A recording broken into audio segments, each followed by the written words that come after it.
You ready, Joe? We did it. We're out of here.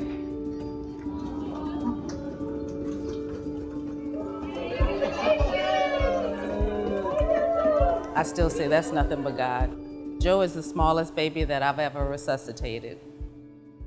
In 2010, I was diagnosed with stage 3 ovarian cancer. So I needed surgery, chemotherapy, radiation, and a stem cell transplant. And the doctor did tell me that my fertility was on the line, but there was no time to freeze eggs.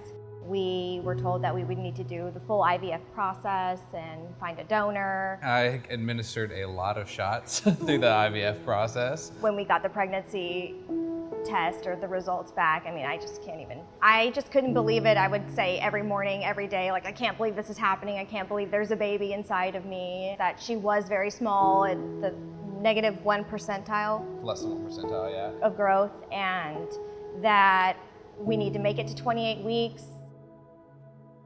I'm eating a sandwich at my kitchen table and I just feel blood.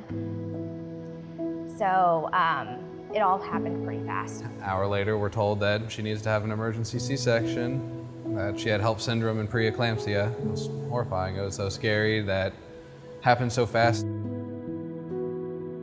Labor and Delivery asked me to do a prenatal consult on intrauterine growth restricted 23-week infant. Essentially what I told mom and dad was their baby more than likely would not survive, not only because she was so early, but because she was so small.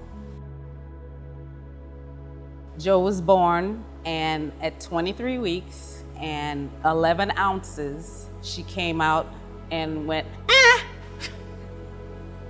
Dr. Daly quickly showed her to us, and The picture, she's in a woman's hand. I mean, she's whole body is just in her palm. And then when Dr. Everett brought her over to me, I couldn't even see her. I was really trying to find her. I mean, she was so small, 340 grams. her skin was just see-through, just about. Her eyes were closed, still fused shut when she was born, and she had these little lashes. A baby like Joe, 23 weeks, very small, there's a really high risk of what we call intraventricular hemorrhage.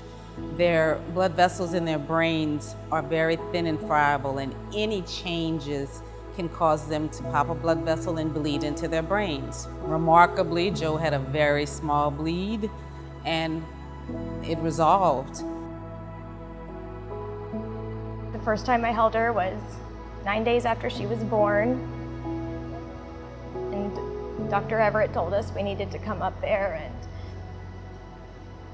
she was just desatting, and it was really scary, and it was not looking good. For her size and her gestational age, respiratory distress syndrome was the big thing. I got to hold her, and it didn't even feel like I was holding anything, and I didn't know what I was holding because she was so small, and I didn't know if it was going to be the last time I held her, so I don't even remember what I said or what I told her, but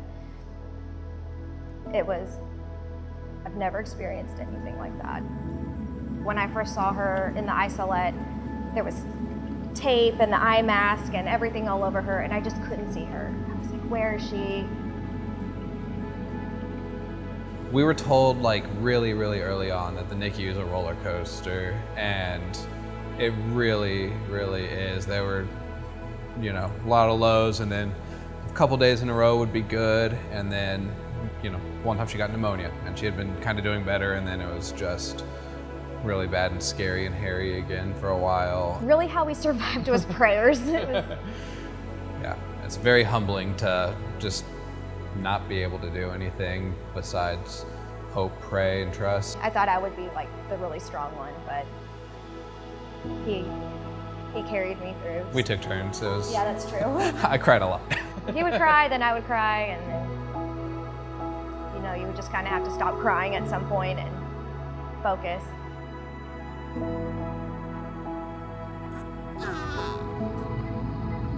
Joe has defied everything I think any of myself or my partners have seen. Still has issues because she requires oxygen, but considering where she came from, going home on oxygen is little or nothing.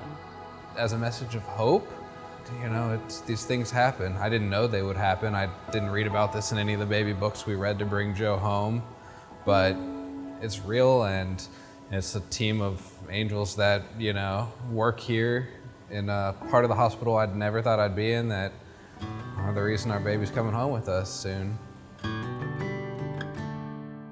Our nurses were Joe's caretakers, but like our therapist as well. And I mean, they were really our teachers. This is a team effort. My colleagues that I work with, we talk about each patient's situation every morning. We depend on one another's knowledge every day. We were looking for some sort of stability or North Star, or just someone who could tell us what to do. And you were there for us. You did that for us, and you've changed our lives. It's gonna be bittersweet because I don't see Joe every day anymore. It's been a blessing and an honor to be able to be part of her resuscitation, her recovery, her life. And I want them to bring her back to see me every year on her birthday. Thank you so much. Yeah, it's going to be interesting to tell her story. And It's a special story, and I hope she understands that one day. Congratulations, guys. Thank you. Thank you for all your help. Well, with God, all things are possible. I know He has something special for her in her life, because to go through what she has had to go through already, He's got a plan for her.